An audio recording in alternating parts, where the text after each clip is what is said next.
অ্যাস্ট্রাজেনেকার corona ভ্যাকসিনে কোনো স্বাস্থ্য ঝুঁকি আছে কিনা তা খতিয়ে দেখার নির্দেশ দেওয়া হয়েছে স্বাস্থ্য অধিদপ্তরকে, এমনটা জানালেন স্বাস্থ্যমন্ত্রী ডক্টর সামন্তলাল সেন। সকালে রাজধানীর সিরডাপ মিলনায়তনে ছিল সর্বজনীন স্বাস্থ্য অর্জনে প্রান্তিক পর্যায়ে টিকাদান কর্মসূচি বিষয়ক উচ্চ পর্যায়ের বৈঠক। সেখানেই এসব কথা বলেন স্বাস্থ্যমন্ত্রী। জানান, অ্যাস্ট্রাজেনেকার টিকার পার্শ্ব প্রতিক্রিয়া নিয়ে এখনও কোনো অভিযোগ পাওয়া যায়নি, তবে সম্ভাবনার বিষয়টি খতিয়ে দেখা হচ্ছে। মন্ত্রী বলেন, ডেঙ্গু মোকাবেলায় প্রস্তুত হাসপাতালগুলো, তবে এডিস মশা বংশ বিস্তারের উৎসগুলো আগে ধ্বংস করতে হবে। স্যালাইনের কোনো সংকট হবে না, এমনটাও জানান মন্ত্রী। বলেন, দাম যেন বৃদ্ধি না পায় সে বিষয়ে নির্দেশনা দেওয়া হয়েছে। আমি যার কারো মা ডেঙ্গিতে মারা যায়, এটা আমার একটা সেন্টিমেন্ট।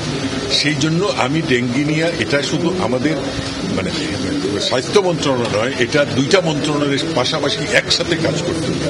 আমরা যদি ডেঙ্গির উৎসগুলো বন্ধ করতে না পারি, আমি যতই হাসপাতাল বানাই, কিন্তু এটা তো বন্ধ হবে না। সুতরাং সেইভাবে আমরা কাজ করছি।